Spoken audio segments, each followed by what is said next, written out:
नमस्कार, दिन भर की बड़ी खबरों में आपका स्वागत है। मैं हूं परवीन शेख।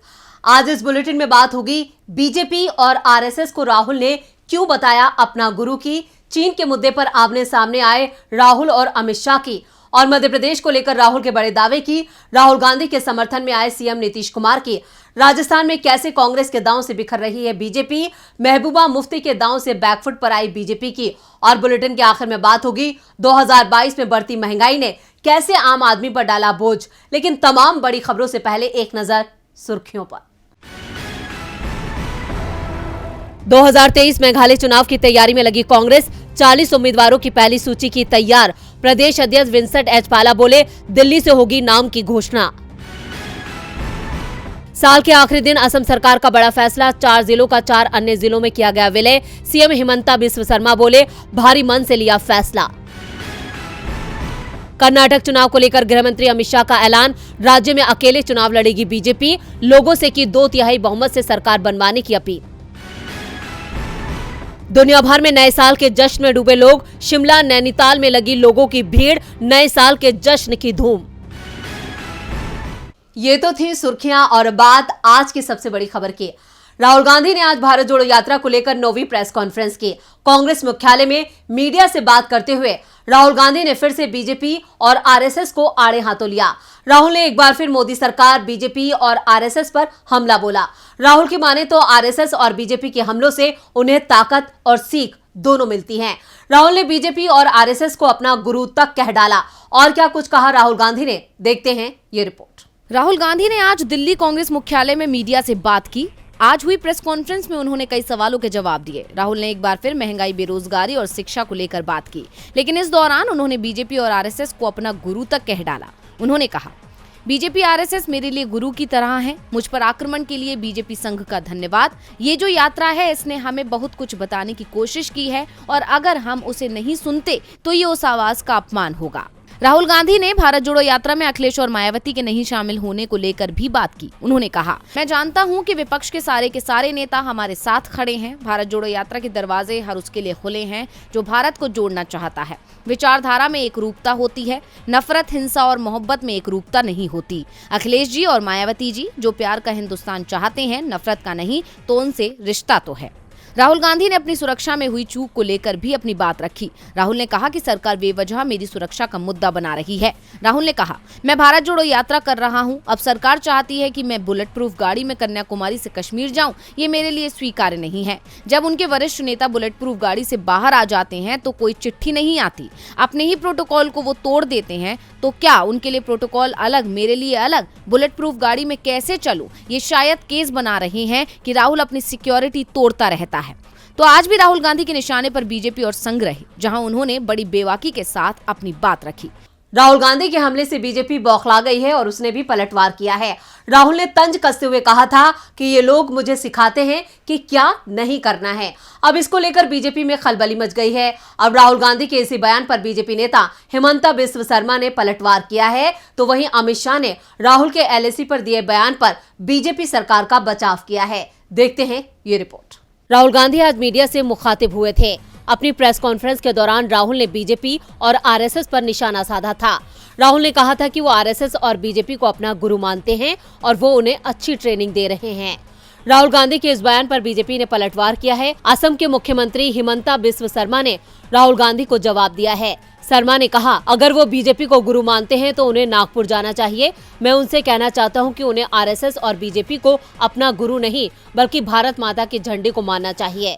नागपुर में उनका स्वागत है। उन्हें भारत माता के ध्वज के आगे गुरु दक्षिणा देनी चाहिए। आज अपनी 9वीं प्रेस कॉन्फ्रेंस में राहुल गांधी ने तवांग में भारतीय सैनिकों और चीन के सैनिकों के बीच हुए टकराव का मुद्दा भी उठाया, जिस पर केंद्रीय गृह मंत्री अमित शाह ने भी राहुल को घेरने की कोशिश की।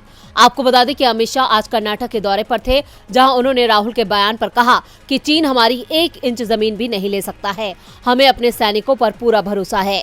अमित शाह आज बेंगलुरु में आईटीबीपी के आवासीय और गैर आवासीय परिसर के उद्घाटन समारोह में बोल रहे थे। राहुल गांधी इससे पहले भी अपने बयान में कई बार चीन को लेकर मोदी सरकार को घेर चुके हैं। राहुल का साफ कहना है कि चीन लगातार हमारी जमीन पर कब्जा कर रहा है, जबकि बीजेपी सरकार ये खामोशी से देख रही है। राहुल गांधी ने आज एक बार फिर बीजेपी को आईना दिखाया है। इधर आईना तो जनता भी मध्य प्रदेश में बीजेपी को दिखाने वाली है। राहुल गांधी ने आज पूरे दावे के साथ कहा कि 2023 में कांग्रेस की सरकार बनने वाली है। राहुल के इस दावे ने बीजेपी की नींद उड़ा दी है। वैसे तो मध्य प्रदेश चुनाव 2023 के आखिर में है, लेकिन राज्य की सत्ता पर काबिज होने के लिए राजनीतिक दलों ने अभी से तैयारी को रफ्तार दे दी है। ऐसा इसलिए क्योंकि बीजेपी ने तोड़फोड़ करके राज्य की सत्ता हासिल की थी। ऐसे में सत्ता में बने रहना उसके लिए चुनौती है, तो वहीं कांग्रेस के लिए बीजेपी से सत्ता वापस लेना चुनौती है। लेकिन इसी बीच कांग्रेस के पूर्व अध्यक्ष राहुल गांधी ने प्रेस कॉन्फ्रेंस के दौरान बड़ा दावा किया है। राहुल गांधी ने कहा कि मैं आपको एक बात लिख कर देता हूं कि कांग्रेस मध्य प्रदेश के चुनावों को जीतेगी और बीजेपी वहां दिखाई नहीं देगी। मध्य प्रदेश में तूफान आया हुआ है और वहां हर कोई जानता है कि बीजेपी ने वहां पैसा देकर सरकार बनाई है। पूरा प्रदेश गुस्से में है। राहुल के इस दावे ने सियासत को गरमा दिया है। ऐसे में दावा किया जा रहा है कि राहुल ने ये दावा उस इंटरनल सर्वे के आधार पर किया है जो कांग्रेस ने मध्य प्रदेश में करवाया है। पार्टी ने प्रदेश की 230 सीटों पर दूसरा इंटरनल सर्वे करा लिया है, जिसमें दावा किया जा रहा है कि कांग्रेस के मौजूदा 95 विधायकों में 37 विधायक और 17 पूर्व मंत्रियों की ग्राउंड स्थिति मजबूत पाई है। इन्हें चुनावी तैयारी करने के लिए भी कह दिया गया है। बची हुई 41 सीटों पर पार्टी अगले कुछ महीनों में निर्णय लेने की स्थिति में होगी। वहीं सर्वे में 69 सीटों पर चुनाव से 6 महीने पहले कैंडिडेट घोषित करने की सिफारिश की गई है। इसके अलावा कांग्रेस की आदिवासी सीटों पर अच्छी पकड़ है। बीते विधानसभा चुनाव में कांग्रेस को आदिवासियों के लिए रिजर्व 47 में से 30 सीटें मिली थी। इसके अलावा राज्य की 84 सीटों पर आदिवासियों का सीधा प्रभाव है। इन सब के अलावा भारत जोड़ो यात्रा को भी जनता का भरपूर समर्थन मिला है, यानी राज्य में कांग्रेस मजबूत स्थिति में है। मध्य प्रदेश में पहले ही बीजेपी की हालत खराब है और अब राहुल के इस दावे ने बीजेपी को बैकफुट पर धकेल दिया है। तो वहीं नीतीश के एक बयान ने पीएम मोदी को भी बेचैन कर दिया है। भारत जोड़ो यात्रा जैसे जैसे आगे बढ़ रही है, राहुल गांधी की छवि और मजबूत हो रही है। आम जनता के साथ साथ विपक्षी दल भी कांग्रेस पर भरोसा करने लगे हैं। इसी कड़ी में अब बिहार के सीएम नीतीश कुमार ने एक बार फिर विपक्षी एकता को लेकर बड़ा बयान दिया है। तो क्या बोले नीतीश कुमार, देखते हैं ये रिपोर्ट। राहुल गांधी के नेतृत्व में निकल रही भारत जोड़ो यात्रा का प्रभाव सिर्फ जनता पर ही नहीं बल्कि विपक्ष पर भी पड़ रहा है और यात्रा के चलते राहुल गांधी की छवि भी काफी मजबूत हुई है, जिसका असर ये है कि 2024 में विपक्षी दल कांग्रेस और राहुल गांधी के नेतृत्व को स्वीकार करने पर विचार कर रहे हैं। इतना ही नहीं, राहुल की बढ़ती लोकप्रियता और बदलती छवि को देखते हुए अब राहुल को पीएम पद का उम्मीदवार बनाए जाने की मांग उठने लगी है, जिस पर अब सीएम नीतीश कुमार का बड़ा बयान आया है। नीतीश कुमार ने साफ कर दिया है कि मैं प्रधानमंत्री पद की रेस में नहीं हूं। इसके साथ ही उन्होंने कहा कि राहुल गांधी विपक्ष का चेहरा बने, हमें इससे कोई दिक्कत नहीं है। इसमें क्या बुराई है? सब एक साथ मंच पर आएं, साथ मिलकर सब तय होगा। हम लोग तो वोट कर रहे हैं। हमारी इच्छा है कि ज्यादा से ज्यादा पार्टियां मिलकर साथ काम करें, देश के विकास के लिए काम करें। बता दें कि अभी हाल ही में लोकसभा चुनाव को लेकर मध्य प्रदेश के पूर्व मुख्यमंत्री कमलनाथ ने कहा है कि राहुल गांधी 2024 के लोकसभा चुनाव में विपक्ष का चेहरा ही नहीं बल्कि प्रधानमंत्री पद के उम्मीदवार भी होंगे। इसी को लेकर अब नीतीश कुमार का बयान आया है। बता दें कि अब तक दावा किया जा रहा था कि ममता बनर्जी, केसीआर और नीतीश कुमार मिलकर तीसरा मोर्चा बनाने की कवायद में लगे हुए हैं और नीतीश को पीएम पद का उम्मीदवार बनाया जा सकता है। लेकिन अब नीतीश कुमार के इस बयान ने उन सभी संभावनाओं को खारिज कर दिया है। नीतीश ने तो ऐलान कर दिया है कि वो राहुल के साथ हैं, तो राजस्थान में भी कांग्रेस ने फिर से बीजेपी को पटखनी दी है। राजस्थान विधानसभा चुनाव में अब 1 साल से भी कम का वक्त बचा है। राजस्थान में अशोक गहलोत और सचिन पायलट गुट के विवाद को कांग्रेस ने सुलझा दिया है। सितंबर महीने में जो 90 विधायकों ने विधानसभा स्पीकर को अपने इस्तीफे दिए थे, अब सभी विधायक इस्तीफे वापस ले रहे हैं। तो क्या है पूरी खबर, देखते हैं ये रिपोर्ट। कांग्रेस के राष्ट्रीय अध्यक्ष पद चुनाव के दौरान राजस्थान के सियासी घटनाक्रम की वजह से पार्टी की जमकर किरकिरी हुई थी। अशोक गहलोत के समर्थन में राजस्थान कांग्रेस के करीब 90 विधायकों ने विधानसभा अध्यक्ष सीपी जोशी को इस्तीफा दे दिया था। अब ये सभी विधायक अपने इस्तीफे वापस ले रहे हैं। राजस्थान प्रभारी सुखजिंदर सिंह रंधावा ने इस मामले में विधानसभा स्पीकर सीपी जोशी से बातचीत भी की है। इसके बाद से ही विधायकों ने स्पीकर को अपने इस्तीफे वापस लेने की चिट्ठियां भेजना शुरू कर दी हैं। आपको बता दें कि राजस्थान में 25 सितंबर को जब विधायक दल की बैठक बुलाई गई थी, तभी पूरा सियासी ड्रामा हुआ था, जिसके बाद अशोक गहलोत खेमे के विधायकों ने अपना इस्तीफा विधानसभा स्पीकर को भेज दिया था। राजस्थान में हालात इतने खराब हुए कि अजय माकन को भी अपना इस्तीफा देना पड़ा था। हालांकि राजस्थान में इसके फौरन बाद ही भारत जोड़ो यात्रा शुरू हुई। ऐसे में कांग्रेस ने सुखजिंदर सिंह रंधावा को राजस्थान का प्रभारी बनाया। प्रभारी बनने के साथ ही रंधावा के सामने सबसे बड़ी चुनौती यही थी कि वो राजस्थान में सचिन पायलट और अशोक गहलोत के बीच के विवाद को खत्म करे। इसलिए उन्होंने राजस्थान में 2 दिन कार्यकर्ताओं से लेकर पार्टी के बड़े नेताओं के साथ बैठक की और उनसे उनका फीडबैक लिया। वहीं उन्होंने विधानसभा स्पीकर सीपी जोशी से भी मुलाकात की। आपको बता दें कि राजस्थान में 23 जनवरी से विधानसभा का बजट सत्र शुरू होने वाला है। ऐसे में बीजेपी बजट सत्र शुरू होते ही स्पीकर से इन इस्तीफों पर जवाब मांगेगी। इस पर जमकर बवाल होना भी तय है। ऐसे में राजस्थान प्रभारी ने यह फैसला किया और विधानसभा स्पीकर से बातचीत कर इस मामले को सुलझा लिया। राजस्थान के सत्ता पर काबिज कांग्रेस ने एक बार फिर बीजेपी को मात दी है। मात तो महबूबा मुफ्ती भी बीजेपी को देने के मूड में है। जम्मू कश्मीर में विधानसभा चुनाव को लेकर सुगबुगाहट तेज है। वहीं इस बीच पूर्व सीएम महबूबा मुफ्ती ने भारत के मुख्य न्यायाधीश को एक खत लिखा है। इस खत में महबूबा मुफ्ती ने बीजेपी पर गंभीर आरोप लगाए हैं, जिससे बीजेपी का बौखलाना तय है। साथ ही सर्द माहौल में सियासी पारा भी गर्मा गया है। क्या बीजेपी संविधान से कर रही है छेड़छाड़? क्या बीजेपी कानून को कर रही है तार-तार? ये सवाल विपक्ष के उन आरोपों के बाद उठ रहे हैं जिसमें लगातार बीजेपी की कार्यशैली को कटघरे में खड़ा किया जा रहा है। कांग्रेस के बाद अब पीडीपी प्रमुख महबूबा मुफ्ती ने पार्टी पर बड़े आरोप लगाए हैं। पीडीपी प्रमुख महबूबा मुफ्ती ने भारत के मुख्य न्यायाधीश को एक पत्र लिखा है। मुफ्ती ने कहा कि बीजेपी संविधान को खत्म करने का काम कर रही है। उन्होंने ट्वीट करके लिखा कि न्यायपालिका जम्मू कश्मीर के लोगों पर हो रही क्रूरता पर खुद संज्ञान नहीं ले रही है। केंद्र शासित प्रदेश के लोगों के साथ लगातार क्रूरता की जा रही है और उनके मौलिक अधिकारों का हनन हो रहा है, लेकिन न्यायपालिका इसका संज्ञान नहीं ले रही है।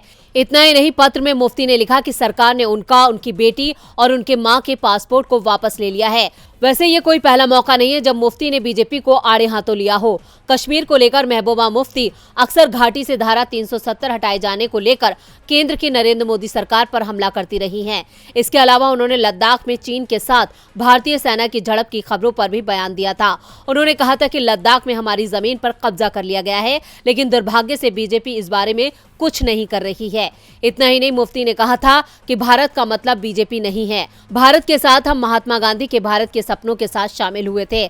जवाहरलाल के भारत के बाद हमने राहुल गांधी के भारत के साथ विलय किया है, लेकिन अब हम इसे बीजेपी का भारत नहीं बनाने देंगे। अब मुफ्ती तो बीजेपी पर लगातार बरस रही हैं, लेकिन देखना होगा कि बीजेपी इसका क्या जवाब देती है।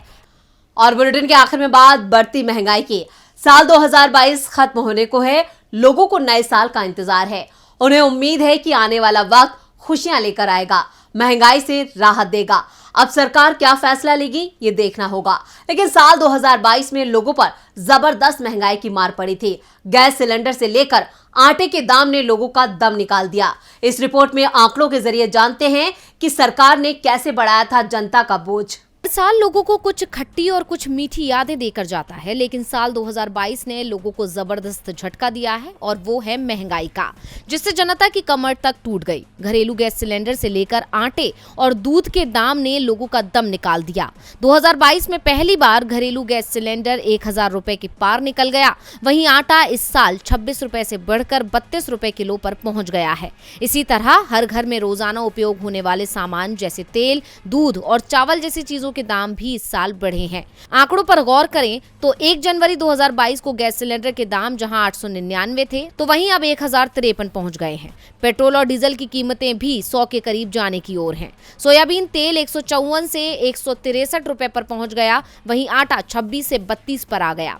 चावल भी 32 रुपए से 34 पर पहुंच चुका है। तुअर दाल तो 103 से सीधा 120 रुपए पर आ गई। दूध भी 48 से 52 रुपए आ चुका है। ये आंकड़े साफ बताते हैं कि साल 2022 ने लोगों के आंसू निकाले हैं। अब लोग उम्मीद कर रहे हैं कि आने वाले साल में तो उन्हें उम्मीद की किरण दिखाई देगी। अब देखना होगा कि सरकार राहत देती है या फिर आफत। तो आज इस बुलेटिन में बस इतना ही। देखते रहिए डीबी लाइव। नमस्कार।